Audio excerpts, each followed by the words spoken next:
Hello, ladies and gentlemen, and welcome to the Eagle Eye podcast. Today, we're here to talk to you all things Ladies Aguilas. We're going to be recapping that 3-2 win against Atletico San Luis, and then we're, of course, going to be previewing the upcoming game against Cholos.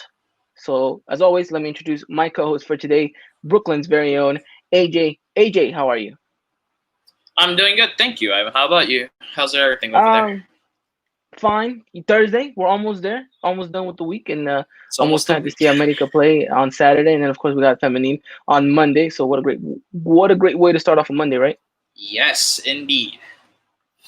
Well, of course, it's just gonna be me and you today, so quite the special episode here. Unfortunately, our beloved Cowboy and New York's favorite resident Christian Rosendo unable to make it today, but still plenty to talk about. Me and you, we're gonna have quite the heated debate on that second Atletico San Luis goal. Should be an interesting one to hear exactly your thoughts on it. I know we were going a little bit back and forth, so should be interesting to see what the listeners have to say about that. But AJ, if you're ready to go, let's talk all things America Femenine. All right, so as you already mentioned that America Feni played against Atletico San Luis. They've defeated Atletico San Luis with a 3-2 victory, which was really nice. In the first half, we were absolutely dominating Atletico San Luis. He had goals coming from Betty Cuevas, Cieselin Valera, and then in the second half, we got a penalty goal scored by Daniela Espinosa. Though in the second half, it seemed like after the 60th minute, it looked like they kind of fell asleep a bit. San Luis got goals from former America Femení player Citlali Hernandez, and then the second goal scored by Atletico San Luis was a great goal. It was top bins by Paula Aleman. So luckily, America Femi were able to hold on to the 3-2 victory, though it did look really scary at the very end. It seemed like that this team kind of got away with a draw here. Luckily, we were able to defend in the last couple of minutes before the match ended. Yeah, no, it was quite the rocky road right there. I mean, we had quite the popular man right now, my friend. No, yeah, definitely. I think there was quite of a scare at the end that this ladies team was gonna somewhat fumble the bag in that situation. But I think you put it perfectly. The first opening 45 minutes of this match, I think America were completely dominant, as they should have been. This was a game in which we knew that they had to get all 3 points, especially being at home.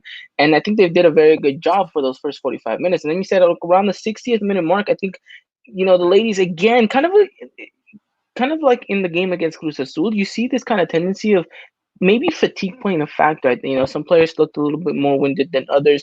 I think you saw that the ladies maybe were a bit complacent about the fact that they were being up. They were up by 3 goals, so I think they maybe took the foot off the gas pedal a little bit and maybe were a little bit more relaxed than they should be. I think this is a perfect opportunity in a game in which you could have walked away with with an even bigger scoreline. I think, correct me if I'm wrong, AJ, but I think this is a match where the ladies maybe look back at it and are a bit disappointed in the way that they ended up winning this one, because this is easily a match that you could have walked away with 4, 5, even 6 goals. And I think right now it's very crucial. You're looking at the league standings. Some of these teams, they're banking on those goal differentials to kind of be their saviors towards the end of the season. Yeah, it's just really rough. Like in last week's podcast, I was saying that I'd expect for us, to just go away like with the 3-0 victory, 4-0, 5-0, whichever. But like as you mentioned, it seemed like in this second half, it's maybe they get too cocky, but like you said, it maybe just could be fatigue setting in because it's been a while since the women's team have played, so that could be a reason. But then at the same time, considering what the squad that America Femini has, I feel like we should just be winning these games without conceding a single goal. Just make things way easier for our defenders and for our goalkeeper to just be able to keep a clean sheet. But it just seems like in the second half, as I was like watching this match, just kind of like wondering, are we falling asleep? Are we being really cocky and just like think, yeah, the game's already over? But then like those 2 goals that Atletico San Luis scored, I think it was a wake up call, especially that single coming in the 87th minute. It seemed like everyone was just like, wake up. They could score a third goal, and then that's our 3 points completely gone. We'll just go with one, especially it's our first game back at home. So I feel like they should have just been closing out easily with a 3-point with a 3-0 victory, but 3-2. Nonetheless, it's 3 points, but it was like a rocky 3 points, as you mentioned. It was not like the way they really wanted to close this game out. No, yeah, definitely. I think one of our live viewers right now is saying, Carlos Diaz, shout out to you. Thank you for watching. Saying an inconvincing win from the Lady Aguilas. We got to do better at closing out games, and I agree with you, Carlos, in that sense that the ladies have to do a much better job at closing this out. You saw that they were struggling within those last 30 minutes against Cruz Azul, and then they do so again. Against this Atletico San Luis matchup. I mean, looking at the highlights and as you guys are watching this with us right now. I mean, you just see constant defensive mistakes in those two Atletico San Luis goals. I mean, AJ, the second goal, which is the one that I wanted to get to you, I think this is the one that me and you kind of have a little bit of a different opinion on at least JD's capacity to be able to save this goal. But first, let's talk about that horrendous mistake from the defender who goes to try to win the ball, but then gets easily punked out by the Atletico San Luis player and kind of hopes and is banking on the referee to call the foul. Referee doesn't, of course, and then you see the great goal by Atletico San Luis. But I mean, it's just those moments, those key little things that we saw in defense that cost us goals. And I think, like Carlos said, we have to do better at working and closing out these games. But I mean, what was your opinion on at least this second goal? The second goal, like, understand that the player had the clear shot on goal, but it seemed like Jimena Rios was like really trying her best to get a hold of the attacker and try to stop her. But then she did slip. She did slip as she was trying to defend it. I understand when Pearson they're trying to call with the foul. I felt they just should have just kept the play going until the referee did blow the whistle and signal a foul. But then, like, seeing how the goal was, like, I understand that it was the top corner, it was top bins. JD probably could have done a better job, but at the same time, it is going to the corner, and considering like how her height is, it's kind of difficult to try into saving a shot like that. But it just seemed there was like a bit of miscommunication right there because like I know Jimena Ruiz was really the only one that was open to trying to defend that goal, and it seemed like everyone else was just leaving that huge gap open.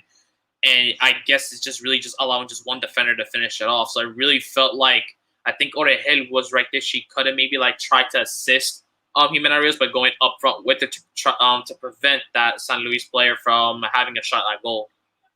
Yeah, no, I mean, you look at this goal, and it's a perfect example of a new defense trying to kind of gel with itself, especially a two center back partnership that needs to, take time to kind of bring fruition into this back line. But I mean, you mentioned it perfectly. Jocelyn's right there, and she kind of maybe could have tried to do something more. I think she just kind of saw the ball bounce. And as a defender, especially in the box, rule number one is you never let the ball bounce, no matter what. You get a foot on it, you get a head on it, but you never let that ball bounce. And I think they kind of strayed away from that. And I think Jocelyn maybe thought, that Jimena was right behind her when in true she wasn't really right behind. She was behind her, but not that close to be able to get to that ball. So I think clearly there was a defensive mistake right there in communication. And then of course, like you mentioned, the goal is top bins. So I find it hard for JD to try to reach to reach that ball, especially like we mentioned her height. And then like we mentioned, I think both of the goals, I don't think JD has any real fault in any of it. I think, like I mentioned, it's kind of just something just switches off in the defense in the meantime. And unfortunately for us, it's two goals conceded, and this would have been perfect to get another shutout, to get another clean sheet, again cement that defensive confidence. But I think at the end of the day, these ladies did a good job. And I mean, look, we're talking about Jocelyn making a mistake, but at the end of the day, she was voted the best player by the fans for this matchup. And I'm curious to hear your opinion on that, AJ. Do you think Jocelyn deserved to be the player of the match? Oh, most definitely. I looked up some stats from her. So she, as you mentioned, she was featured in the best starting 11 for week 2 of the Liga MX Femenil. She had one block in which she prevented a goal from happening. She recovered one ball. She participated in 2 goals. So in the first goal, she was at the left-hand side. She actually moved all the way up to give a pass to Montserrat Hernandez, which Montserrat then gave Cassandra Cuevas the cross and then head into the goal. And the second one was on the right side, where she gave a pass to Montserrat once again. Montserrat did the back heel pass to Celine Valera, in which then she scored. So it's really nice. And what's a really interesting stat line is she had 91% precision passes. 42, I think, out of the 51 passes she did reached its target, which is really interesting. And then there was a heat map to see like where these passes were coming from. It looked like it was coming a lot from the left side, but then you could see at times she would make her way up to the midfield to try to pass out either to Veronica Perez or to either give it to Dani Espinosa or to Montserrat Hernandez. Is just really interesting to see how a defender like Jocelyn is just able to just get out of her position as a defender, as if like telling her other three defenders in the goal, like, just stay right there. I'm gonna make a play, so just keep it safe there. And she actually then is able to connect the pass to her teammates, which either can lead to a play happening or to actually to the goals, like she did with those two participations. So it's really well deserved for Jocelyn Orehead to be named a part of the best starting 11 for week 2. I agree with you. I think she did a very good job. She strikes me as this type of defender that doesn't really I'm not gonna the way I'm gonna say it is probably incorrect, but strikes me as a defender that properly doesn't want to defend throughout the whole match. She wants to be involved in making things happen for her team, and she's technically gifted enough to be able to do that. I think she has the capability, and I think the fact that you mentioned these two stats, she's directly involved in two of the America goals in this game.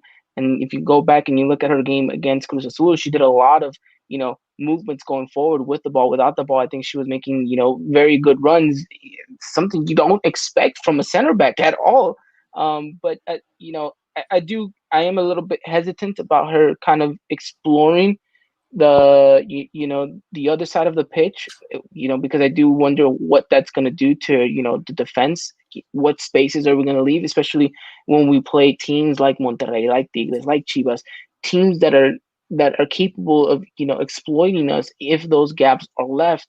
But I think in the meantime, in these matchups against a San Luis, against a Cruz Azul team, against these weaker oppositions, quote unquote, I do see her being okay to have the liberty to go forward. I don't mind that, but I do want to see a little bit more on the defensive side whenever these kind of big matches show up, because I think we're banking on her to be that kind of solid rock for us in that aspect of the match. But very well put, AJ. I think she deserves to be on that starting 11 for this second week of the Liga MX Femenil, and I think she rightfully so deserves to be the player of the match for America in the game against San Luis. So I mean, I guess it's a bit of a criticism in a way, but at the same time, I'm applauding her because I think she's done a really good job stepping into the role that she has to fill. And right away, I think she hasn't really missed a beat in an America jersey. And these are 2 games in, and she's already showcasing. So I don't know, really good stuff, AJ. It's just really amazing. Like, I almost like a defender who can not only defend but is able to just go out of her area like comfortably. It seems like as she's just running the ball, I think she was able to take on like a couple of San Luis defenders and just leave it to the dust. So like, it really impressed me like how someone of her stature, 6 foot, is just able to just like outrun some Atletico San Luis players. But I think that's something that she utilizes in order to make herself just go up front. Like, some of the players in this league are not, I could say, like really tall, but if you have someone like Orehead who is 6 foot, she's just able to just go by, and I feel like it may take 1 or 2 players to try to be able to stop her, considering of her height and the strength. So I feel like she's utilizing that to actually just get out of her area and just trying to help out, as you mentioned, like as a defender who doesn't feel like defending, but like the same time she does defend. Like, I feel like once she does make the pass to the teammate, she'll try to make her way back, or if it feels like she can maybe get herself directly involved in an America goal, she'll go up. There was even a point, I think, where she did have a shot at Atletico San Luis goalkeeper, and she kind of laughed it off. So I think it's like, hey, it's not a bad shot. Like, I was actually really impressed to see her like all the way up front. It kind of reminds me of Monica Rodriguez in the right back position, where she's just capable of just going to the right hand side, sometimes even up front, to just have a shot at goal. So it's just really nice to just have a player like her, on our team that's just able to do all these different things. Like, she's versatile from what I've seen. I can, who knows? Maybe at some point, considering how many passes she does and how she likes to move forward, perhaps she could share that center defense midfielder role with their teammate Veronica Perez, which she used to play with at Xolos Femenil. It is interesting because you think about it, and I mean, not to kind of compare players here, but I think she maybe strikes me a little bit of kind of an Edson Alvarez kind of player, and the fact that as a center back you saw very promising things, especially a center back that was capable of moving and going forward. I think now you look at someone like Edson, and now he has the ability to play in that, like you mentioned, center defensive mid role, and he's able to be more of a creator for the teams that he plays for. So maybe Jocelyn could, in theory, over time, work her way into that role. But I think right now America really needs her in that center back spot because, like I've mentioned before, she's not afraid to contest any ball. She will go at any player, and I think that showcases a lot of who she is. And I do want to ask one last question because I don't want to stick on Jocelyn the whole time. I know there's plenty more to cover in regards to this, but do you think that the fact that she's surrounded by Jen, by Janae, these kind of players from California, these players that she grew up with playing in regards to Jen, and having this kind of connection with them, and having that interaction, someone to kind of talk to from home, do you think that's made it so that she's acclimated so much more easier to the club, that we're seeing the best of her right away? I really think that's the case because, like, whenever if you're just any kind of new player going into a team, you always want to have like the sense like you could like have like some kind of like similarity with the player, so you could just get themselves like more accustomed. Like you become friends, then that person who's probably like been there in the club who you just became friends could tell like everything about like, yeah, this is like if they know their teammates and like this is how they play, this is how they play, this is what you should do, maybe you should not do. See like all these Mexican American players on these teams, like you just develop like a really huge bond between like all of them, and it's just nice just for just to immediately just get herself accustomed with Yeah. her teammates here at America Femenil, and consider that they have played against each other when she first arrived at the 2019 Apertura. So like she's already seen how some of the America Femenil players play as. So then like her for coming from Xolos to America now, it seems like she got easily acquainted with all of her teammates. Of course, I think you put it perfectly right there. So let's talk about someone else who maybe impressed you in this matchup besides Jocelyn, AJ. Who else kind of stuck out to you? Who actually really caught your eye and you were really impressed in the performance that they had? So I mentioned from last week's podcast episode when I told you, Dylan, and Christian, I was saying that my player to watch is Montserrat Hernandez, and she, I know that she was able to just easily impress me. She had two assists in this game against Atletico San Luis. She happened to get three shots at a goal, though none of went in, and she had 80% precision passing, which was 34 passes out of 41, which was really impressive. The cross she gave to Cassandra Cuevas was on point, where Cuevas was just able to just jump into the air and just head it home. And then the backheel pass that she did to give it to Celine Valera to give her second goal just absolutely made me go bonkers. Like I just jumped right out of my chair and just like, what a winger that we have, what a player that we have on this team. And it's crazy to me that some people actually criticized her into saying like, she should not be in this club anymore. And just after seeing a game like that and the ability that she displayed on the field, it's like, what game are you watching? Do you really want her to go? So she really impressed me. She's been impressed me since like she first arrived into this America side. Yeah, she's definitely been someone to kind of keep your eye on. I mean, she's ridiculously fast. I mean, I would say that, you put on a through ball, maybe a little bit too far ahead. I feel like we all have that confidence in her to reach that ball. But like you mentioned, she's very precise in her passing. Quite the stat right there, too. That's not an easy number to get, especially as a winger.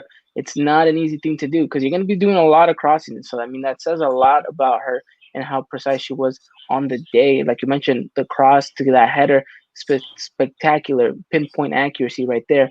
And then, like you mentioned, that pass to Varela, just really showcasing and kind of putting those, doubters at ease and saying, you know what, I'm more than capable to represent this team and I'm more than capable to wear this jersey. So hopefully she can continue to perform because I think she had a good game against Cruz Azul. She definitely had a very good game against Atletico San Luis. And now the question is, can she keep it up? Because I think she's going to have a very good game against Cholos too, especially on the road. We're going to be looking at her to perform big in this matchup. Another player that I think did well, like you mentioned, her Varela, getting herself that goal. Um, go. Oh, so yeah, Salim Valera, it's actually her very first goal debuting in an America jersey. So just me seeing when I saw Montserrat Hernandez do that backheel pass, I was actually, when the goal went in, I was like squinting my eyes at the teach, like, wait, who scored that? I saw Steve Valera. I'm like, oh my goodness, her? She scored that golazo. I was like really happy for her because her older sister, Marcela Valera, also plays on this team. She has scored goals, which usually came from the box from a corner, but just to see right by like Salim Valera just being able to have a shot at goal and it happened to go right in, I was just really impressed at her. And she did really well defensively for her getting her first start for the season. Usually in that position where she plays at right back, it's our captain Monica Rodriguez that's playing, but I guess maybe Goya wanted to give her a little break and give someone else who just recently arrived to make it to give her the chance. So when he put Valera on that spot, it seemed like Valera stepped up to game. She's like, I could definitely start the full 90 minutes, and she proved it with her defensive abilities and with that amazing golazo. Yeah, really good stuff from her, and that round of applause to the whole team actually for that goal. I think it was, like you mentioned, a very very good one. Now let's talk about players that actually didn't fulfill the roles that we wanted them to fulfill in this Atletico San Luis game. And I'm looking at two players specifically here. I'm looking at Jen Munoz and Campa. Talk to me a little bit about Campa because I know you're a big fan of hers and you highly praise her, but she just hasn't looked her same, especially playing out on the wing. Talk to me a little bit more about this new role or, reprise role that she's taking on in regards to playing on that right hand side. And then talk to me more a little bit about, what's missing for her to kind of be more detrimental to this team. I think what I want to just say straight away, it's a forward playing is playing the role of a midfielder. It's like it immediately like struck me with so much confusion, especially in the first game. And Crusoe, she was put as a midfielder. I'm like, why are we playing a forward who is really capable of just scoring goals, just like Daniela Espinosa in the midfield position?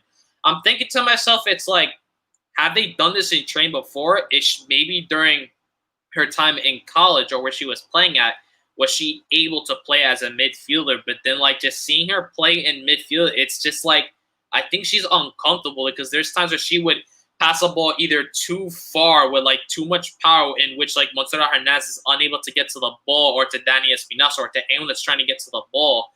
And then I feel like she would lose out sometimes in trying to get to the ball as well. I guess because she has to get out of her position, try to go up on the wing, but I guess it's because she doesn't want to give the sense like she wants to leave a gap exposed in the midfield. So it's just like, it's really confusing me to see like what Korea is trying to do. Like, is this some kind of experiment where it's like they're trying to throw the opponents off by like putting a forward there, where in reality it's like she's actually gonna maybe like go up and maybe surprise with a goal. Just like I think in the first game, like apparently it was like a 4-3 formation, but then in reality it was like a 4-4-2 because we were seeing players like Montserrat and Hana on the left mid and right mid side. But just like I don't feel like it's working. I feel kind of bad for Campa because she's been subbed out during early on, like around like the 60th minute mark. So it just like really obsessed to like why we're putting someone that's not comfortable in that position for. Like, we have other players and that could definitely fulfill the midfielder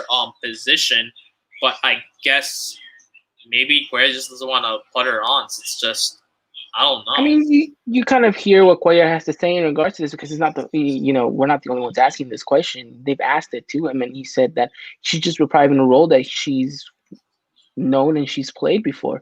So, I mean, it's interesting that he's putting her in that position. But like you mentioned, I think this is kind of one of those situations. And again, it's not me wanting to compare players, but it's trying to, put yourself in a situation where you kind of have to adapt. And it's the same thing that I've criticized Cordoba for whenever he plays out on the left is I understand that there's kind of this sense of, okay, you don't get your best out of it on that left-hand side or that right-hand side, depending on the player we're talking about. But I think you have to adapt to what the coach wants you to do or needs you to do at that moment.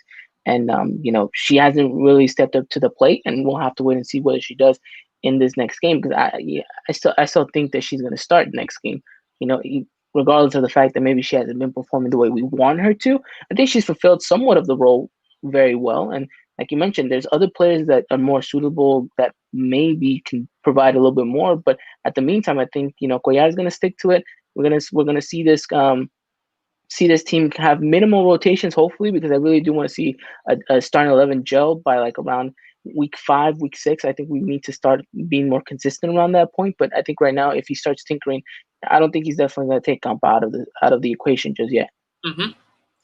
But yeah, you also did mention about like Jennifer Munoz as well, to like why she was struggling, or not. I guess to say struggle, but I I guess would like say she was struggling in this game. I do feel like she was struggling to kind of be more of an impact on this one. I don't really know why or what it was, but even when she had the ball, it didn't seem as creative as usual from her.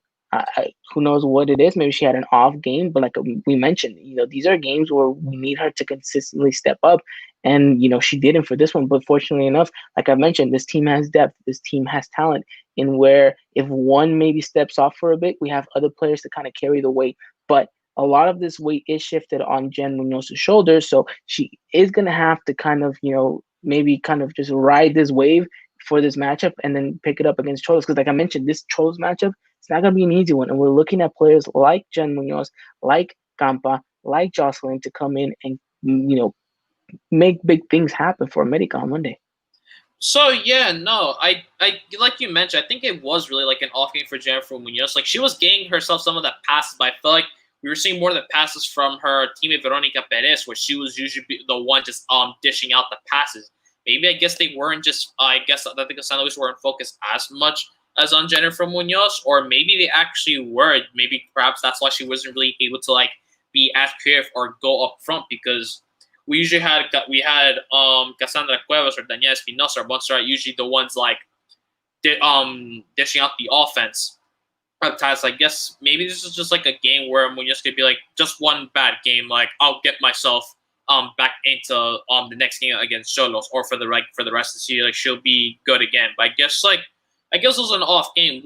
There's players that sometimes are just unable to just have like a decent game, or just they do the role that they're supposed to fill, but they felt like they can do. They feel like to them saying to themselves they can do a better job in this case. But perhaps like see how next game it's going to be against Cholos. I feel like for next game against Cholos, she's going to be like her usual self again. Yeah, it's gonna be interesting, but like we've mentioned, Jen's the type of player that she'll kind of shake this off and then she'll try to give 110% on the following game. So I mean, we'll have to wait and see. Or maybe the solution to this is maybe she's got to come on the podcast every single time so that she consistently scores a goal every single game. I don't know. What do you think, AJ?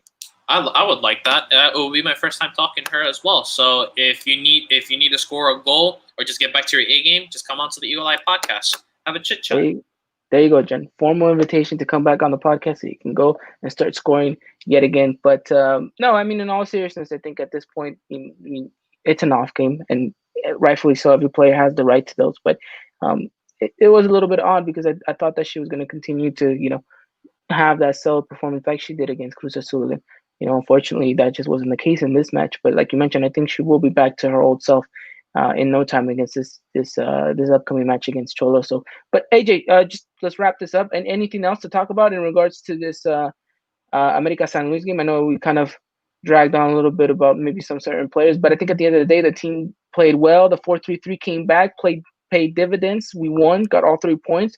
Wasn't the best performance. Like we mentioned, it's kind of the 60-minute mark that we kind of have to worry about. But I think as the season progresses, we're going to see these ladies kind of go on maybe into the 70, 80 until we get to that 90th minute mark where all we're shooting at all cylinders. So I mean, anything else to add on? It's nothing else, right? I think we feel like we covered everything. Though there is one thing I would like to mention. We saw that our midfielder, Hannah Gutierrez, was starting against Cruz Azul, but then when they announced the lineups and the substitutes for this game against San Luis, she was not seen anywhere. It's actually because Guerra did confirm that Hannah Gutierrez was battling with food poisoning, which has left her out for 3 days, in which she was able to not train at all with the team. So, but I did receive news as well on Twitter that she will be returning. She has already returned back to training with the team, so it looks like she will be ready to play against Cholos on Monday. Alrighty, that's indeed very, very good news. Well, America walks away with all 3 points. That puts us at 6 points out of six in this one. As I mentioned, this upcoming match against Cholos, a very, very interesting one. And AJ will have a little bit more of the stats coming up and where both teams lie on the table and how the season is looking for both of them so far. But let's talk a little bit about news surrounding the feminine camp this week and talk to me a little bit more about what's been going on in social media. AJ, we know Janae's been at the forefront of all of this. Tell me what's been going on with Janae and kind of why she's kind of been, in the headlines. Oh, she's been in the headlines recently because she posted a photo in which she was holding the Mexican flag behind her, and as we know, she's a Mexican American player. And then there's just some really nasty comments into saying that she's not really considered to be Mexican because of like how pale she looks or her lack of just her speaking any kind of Spanish. But then it's just really wondering, I'm like, is there really a definition of what it is to be considered a Mexican? So like it's just really bad to just see like such nasty comments thrown at Janae Gonzalez. But like we even see like on her YouTube videos, she's actually been learning more Spanish. She's learning how to speak it more like with her teammates, especially like she would interact with like some of her teammates just speaking in Spanish. Like she's giving it an effort, and then there was a comment Renata Maciel already said like it doesn't matter that where you're born. If you're Mexican, you're Mexican. So she has Mexican American parents. So it's really just disgust just to really just see comments like that just being thrown at her, just like, oh, you look this pale, can't be considered Mexican, or you don't know any Spanish, you can't be Mexican. So it's just like it's really nice to see that. But I'm just really happy to see that players just like her or anyone that could just relate to her, Mexican Americans or just Mexicans, even her own teams were just giving her all of the support, saying like, we have your back. Ignore those comments like you're Mexican no matter what. Yeah, look, I mean, this issue kind of goes a little bit deeper than just kind of one player. I think there's a whole kind of cultural look into what people in Mexico see other Mexicans that are not from Mexico, right? To some Mm-hmm. extent, we'll even say that they're not even Mexicans. Like, I'll put a perfect example, AJ. Myself was born in Mexico, brought here to the States, had an upbringing here, right? So if I go over there, I'm not gonna fit in right away because of, I've been here the whole time. I'm gonna have somewhat of an accent to them, and I'm not gonna be kind of accepted culturally from them right away. I do think that is kind of an issue that is deeply rooted into the Mexican culture that I think needs to change. And will it change? I mean, who knows? But I think the girls are doing their best to kind of start this change and put it in the right directions, because you know we're looked at as different as foreigners when really we should be welcomed and looked upon the same. And I think that's kind of what a lot of people are trying to argue, is that, look, we're exactly the same. You and I, sure, there might be sometimes a language barrier, and maybe I have an accent, or maybe I don't speak as well, as good of a Spanish. But if you come here to the States, I'm not going to alienate you. I'm going to bring you in. I'm going to comfort you.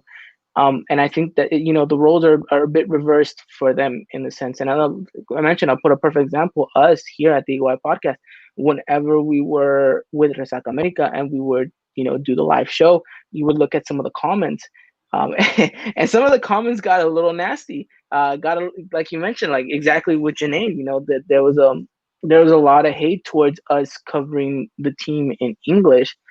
We were looked upon as non-fans. We were looked at as people that didn't know anything, or aren't real Mexicans, or don't even know what they're talking about because we're not speaking their language. And I do think that's kind of a little bit narrow-minded of them to think of it like that. But like I mentioned, this is something that's been deeply rooted into the culture, and I think it's gonna take some time to change. But shout out to Janae. Shout out to all the girls who supported her. I think she handled this very well, very professional. Um, especially when they come and attack you in your own Instagram. So it's something kind of very personal, right? Um, it was good to see that she handled it very well. So shout out to you, Janae. Shout out to your teammates. Shout out to every single one of those people that were supporting her and really telling her the truth, because she's Mexican. She's representing the national team. She's representing America. She's taking the time out of her day to go and continue to work on her Spanish and to accept the culture and all of that stuff and really embed herself more. So again, shout out to Janae, who is the number one Taylor Swift fan. I'll just put it at that. So shout out to you, Janae. Um, And yeah, I mean that pretty much does it in regards to news around Coapa or anything else to add on, AJ? There is one more thing. So, during a press conference after the Atletico San Luis match, Leo Guerra did receive a comment about one of our newest signings, Ava Gonzalez, the Seton Hall University midfielder. He said that she is now officially registered with the team, though he says it's gonna take at least, I guess, like 10 more days for her to get like fully accustomed. So I hope to see that after the Cholos game, I think she could just get herself ready into the next game. Who knows? Maybe she might start, or she might just be featured on the bench. It's just excited to see another Mexican American player onto this team that can get herself situated into this team and getting ready to help America Femenil out with their future matches. Yeah, I mean, knowing Leo Collar, she can probably just start it right away, right? I mean, he's always been one to kind of just throw them out there. Um, but yeah, interesting. So I mean, we can pretty much discard her for this upcoming game against Cholos. I mean, she's registered, but I don't think she's gonna even travel with the team. So let's actually let's go into that. Let's talk about that Cholos versus America Femenil matchup. AJ, talk to me a little bit more about how both of these teams are coming into this one. Well, mainly just Cholos. We know that the ladies are coming in with the with a 2-win cushion here, and rightfully so should be kind of motivated to play against Cholos. But it is a road game, quite the road game. So talk to me a little bit more about how Cholos are coming into this one. So they come into this game actually in 17th place, so they're not doing oh so hot right now. Currently, they're currently 0-2. They have yet to get themselves a single win. And then I've actually did some research into how they're going into this game. So we've played against Cholos Family 10 times. America has come out winning eight times. They've only drawn once, and we've only received one loss. And that one loss actually came from last season, in which America lost 3-0. So it was a really tough time for, I feel like America's going to get into this game, and I feel like they're going to try to get that win, especially in that last season's game against Cholos Femini. We were using our second team, really, not to say like it's an excuse like to why we lost, but I feel like with the players that we had last season, we could have done something. But it's just that Renee Cuellar was just really giving this team a really tough time, considering that we were using players that were either not in the positions that they usually played in, or it's just they really just were not really present against the Cholos Femenil game. So I feel like Cholos are really going to try to come into the game though to like give America Femenil another loss, but at the same time, America Femenil are coming into this game wanting to beat them. They want to continue that winning streak, that wins going against the Cholos. Yeah, I mean, if you're looking at this one, it's quite the special matchup as well too, because you have Jocelyn going back to kind of the whole Cholos team, and like you mentioned, there's kind of this little espinita that these girls have because of last season's results. So it should be an interesting one. Should be a definitely interesting one. AJ, talk to me a little bit more about this starting 11 that we could potentially see. And I mean, if it ain't broke, why fix it, right? I would assume we're going back with this 4-3-3. That's the same thing I'm honestly going with. I kept saying 4-4-2, but it seems at this point we're constantly we've already played 4-3-3 in 2 straight games so far. I'm just like, why not go with it 4-3-3? What I got actually, the only real changes I got is coming at the right back position and the goalkeeper position. I expect to see Neneta Messiarelli starting in this game. Actually, I guess since we're seeing different players that are coming into the starting 11 to get themselves a chance, I think this would be the perfect chance to give a player like Renata Masiere the chance. So got her in goalkeeper. Left back, we have Jimena Rios. Our 2 center backs are going to be Jocelyn Orejel and Lozada. And our right back is going to be our captain, Monica Rodriguez. In midfield, I got on the left side, I have Marlene Campa playing in that position again. In that center defensive mid kind of role, we're having Veronica Perez. And on the right center mid side, I'm having Jennifer Munoz. And then up front, we have our left winger, Montserrat Hernandez. We're having our forward Cassandra Cuevas. And our right wing, we're going to be having Daniela Espinosa. Okay, I agree with everything but the changing goalkeeper. Talk to me why. Why suddenly change goalkeepers? Like, we know how Cuellar is sometimes when he like example, like I was confused like why against I think San Luis that Monica Rodriguez wasn't starting. Was like, was she injured? Was there something wrong? But no, she was just really just I guess sat on the bench just I guess for rest or something. But we have seen like goalies in the past for America Femenil. We had like JD, we had Cecilia Santiago, we had Renata Maciarelli playing. So I feel like there should be a time where I guess we should just switch things up just for once and then go back into with our starting goalkeeper, because we only see Renata Maciarelli only play 2 games in America Femenil jersey, and for last season she only really played the very first game of the season, which against FC Juarez. So I really feel like it should be a thing where I'm like, just maybe give her another chance. I don't know. Understand like with goalkeepers, it's a completely different thing when you're just wanting to just substitute them with another one. I guess maybe I'm just in favor just knowing that there's a lot of goalkeepers in the Liga MX Feminine that are trying to get them to like to break through a team or just give themselves like a chance of maybe either prove to the manager to any other teams that I am worthy to start for a game for you.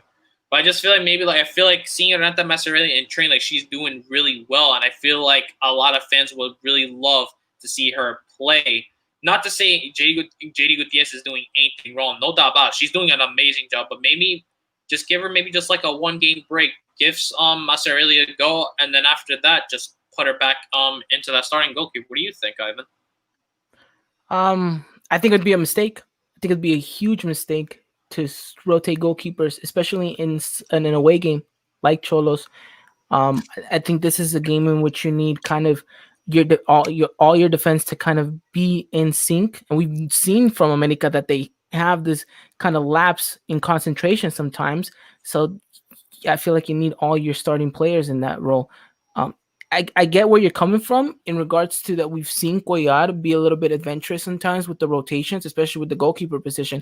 But like Dylan has mentioned before on the podcast, it was due to JD being injured. It was due to JD having a little bit of a knock here and there. I don't think JD's in that situation right now, so I don't see why we would even consider putting JD on the bench for this game, especially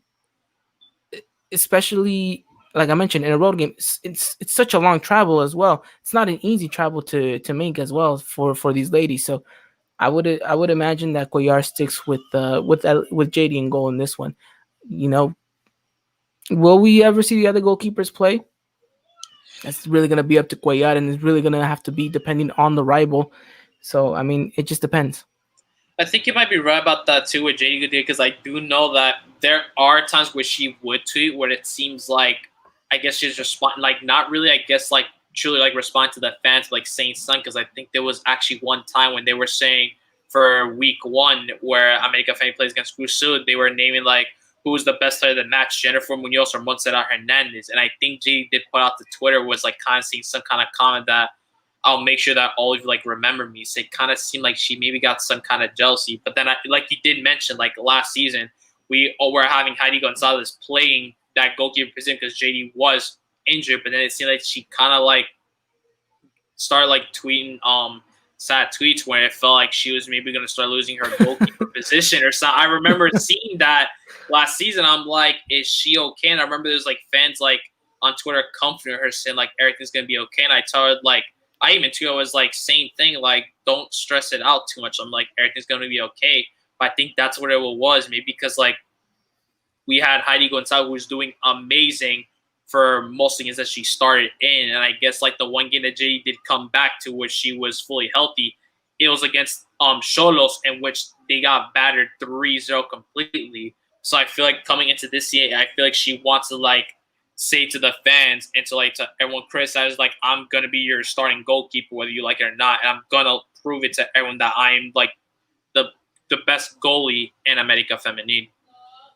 Yeah, it's she's gonna have a tough job to do, but like you mentioned, I think she's trying to come back for that game specifically. Like you mentioned, she came back against Cholos, conceded 3 goals. I think she has a little bit of a revenge ticket hold, ready for this matchup. So I'm excited to see her play, and hopefully, like I mentioned, Cuellar sticks to kind of, her in goal. Like I mentioned at the preview of the season, I don't want to see goalkeeper rotation anywhere at all. So hopefully JD sticks around, stays healthy, and she continues to perform the way she's been performing. Because I don't really see anything wrong with her performances as of how the season's going. I know we're just 2 games in, but I don't really see her, making any real mistake at all. So hopefully she does end up getting the start against Cholos. Now, talk to me a little bit more about this matchup. Who do we need to step up in these moments? I know I've mentioned Jocelyn, I know I've mentioned Jen, and I know I've mentioned Gampa, but tell me any other player that needs to step up in this matchup? It's kind of difficult. Like, I feel like every player is just really like doing their job like the way they're supposed to in the position they're playing. But I guess like one I really would like to see though, as you mentioned, Gampa, I kind of really want to see her step up. Yes, she's playing in that midfielder role, which it seems like she looks uncomfortable. But I guess maybe it's time to start embracing that role and just say I'll play like a midfielder. I want what Goya wants me to do. I will do my very best to fulfill that role. Like I know there's America Feminine players in the past where they're like put in like certain positions where I'm like it's not gonna work out somewhere well. Some of them did prove me wrong. Like we had an example like former America Feminine player Destiny Duron, who is now at Toluca Feminine. She is originally a midfield, but she actually did play in a forward position, and we saw her capable of scoring goals. So I feel like in this case, maybe with Marlene Campa, she should just be able to just help her team out, create those plays, make those passes, deliver a cross or two, and just trying to help her teammates out in order to secure this against this win against Cholos Femenil. She didn't even feature last time against Cholos Femenil, which I'm not mistaken, it was due to an injury. Same thing with Jennifer Munoz and players like that. She wasn't even on the team last season against Cholos Femenil, which was I think it was due to a call up to the Mexican national team. So I would love to really see players like Munoz and Campa like really step up to the plate this time and do what they do best in order to help their team out. Yeah, we'll have to wait and see exactly. But I think if these players come and show up, and I think Cholo's struggling the way that they have been, so I think this is a matchup where America Familia comes in and they have to demonstrate what they're capable of doing, and walk away with all 3 points, and hopefully a very good margin of goals. Because like we mentioned, your competition out there, they're scoring for fun, and I think at this point you should be doing the same. So hopefully the ladies are coming out with everything that they got, and they know that they need all 3 points. Like we mentioned, the season maybe isn't as rough as other ones before, but I really want to see them come out here and just completely win. So I mean, who knows what happens, but again, Monday will kind of determine all of that for us. So AJ, talk to me about your prediction coming into this one. What do you think is going to happen at the end of 90 minutes? You know what? I'm gonna go with a 4-0 victory. I definitely feel like we are capable. Very adventurous, aren't we here? I feel like we're definitely capable of just scoring many goals. Maybe they could just be just because I'm seeing Cholos Femenil just struggling to just get anything going. And I feel like with the loss of players like Veronica Perez and Jocelyn Orahel too, I feel like that could be a reason to why Cholos are just really struggling. So I got myself going like with that 4-0 victory. I'm gonna go with a brace from Daniela Espinosa, and I'm gonna go with a brace with Cassandra Cuevas. That is though, like if these two players are gonna start. I'm sure Daniela Espinosa is gonna start, but who knows? Maybe we won't see Cuevas starting up this time. Maybe come off of the bench like she did last time. Well, it's an interesting scoreline. I would hope that it is a 4-0 victory. But look, it's an interesting matchup. I will say this though: we know that every team is going to come out here and play like, it's a do or die game for them because they're going up against America. And usually, when America is on the pitch, we see the best of all these other players because they see that America logo and they're like, you know what, I'm gonna step up to the plate. So hopefully, these ladies understand this and know that they have to come out with everything and from the get go, just go at them. I think an early goal would definitely be crucial for that scoreline to actually happen. But I think as the minutes drag on, we might see these ladies find themselves a little bit more of a difficult time to try to, get themselves going. And look, we haven't even mentioned the fact that they're playing on artificial grass, right? They're playing on turf. That's never an easy thing, especially, coming from 2 games where you're just accustomed to playing on grass. So it will be an interesting thing whether or not these ladies can adapt to the artificial grass real quickly, or if it's going to take some time, and it's not an easy thing to kind of get used to. So the ball's going to roll a lot more faster. You got to be a little bit more precise. Fortunately for us, we have a player like Jocelyn, who's very accustomed to playing in that stadium and in that grass. a lot of Mexican Americans who played at the college level. Most of them did have to play on turf as well. So hopefully that's gonna, give us a bit of an advantage, but we'll have to wait and see. But interesting scoreline prediction right there. 4-0. I'm going to go with a 2-0 victory. I think you walk away with a good, comfortable win. I just want to see the ladies go out, play their game. And around that 60-minute, I don't want to see fatigue, although I would understand it at that point. The travel, the turf, just, everything going on. But I do want to see them kind of, push on and maybe see them be a little bit more fatigued around the 70, 80th minute. I'd be a little bit more comfortable with that. But I mean, who knows? Like we I, mentioned, th- we'll I wait think and see on Monday. I think you mentioned about the fatigue part. This is something that has actually got me like slightly worried for this team more because like coming up against Atlético San Luis, Cuellar only made 2 substitutions, and I know that the rule is now that we're able to make 5 substitutions. We had players available for that. We had like players like Zara Morales, Janae Gonzalez, Dalia Molina, Renata Huerta, Monica Rodriguez, Marcela Valera. I'm just wondering to like why Correa is not making these changes. Like perhaps that could be the reason like why the players are starting to get really fatigued in the 60-minute mark. And I don't think they haven't even done a water break for that match too. That can maybe be one of the reasons why. So coming into But the I don't, I struggle. don't, I don't think at that point you can even use it as an excuse. I think you should be at this point, prepared for these long stretches of the match. So I just want to see them be a little bit more uptight with that. You know, I get it. Sometimes some players want a little bit more than others, and it's gonna show around that minute. But hopefully, they catch that second wind, and they keep on going, moving forward. So we'll have to wait and see. But there is our prediction for the matchup and that game. Are we gonna be able to watch it on through the internet, AJ? So no, I looked up at the website. It says that it's unsure it's going to be it, but I do have the information here as it's going to be played on August 31st on a Monday at 8 p.m. Eastern time.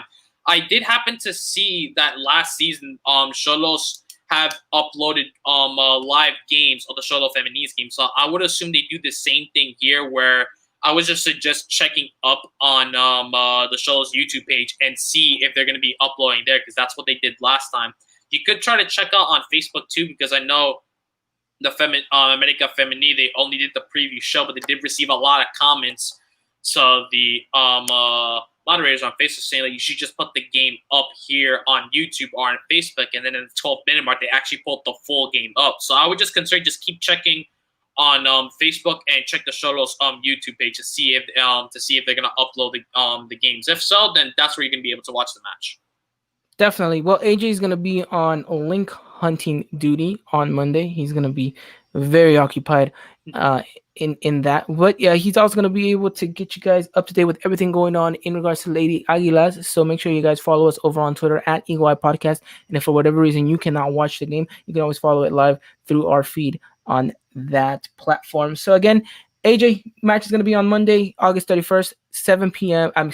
7 p.m. Central Standard Time, 5 p.m. Pacific, and then like you mentioned, 8 p.m. Eastern. Again, we're going to try to get you guys a link going for that one, but of course, catch everything of the Lady Aguilas over on our Twitter and Instagram. All right, AJ, I think we've kind of wrapped it all up here. Anything else to mention before we kind of skedaddle out of here? I might as well make this a thing now.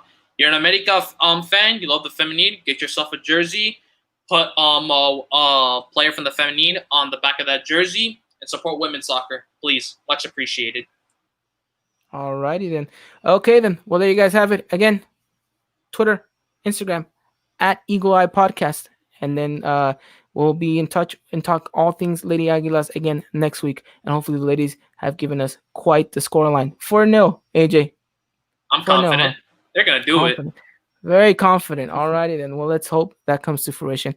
All right, ladies and gentlemen, you guys have a wonderful night. Stay safe. Please stay safe out there. Wear your masks. And as always, we'll be in touch over on Twitter and Instagram. We'll see you guys very, very soon. Until next time, as always, take care. Y arriba la América.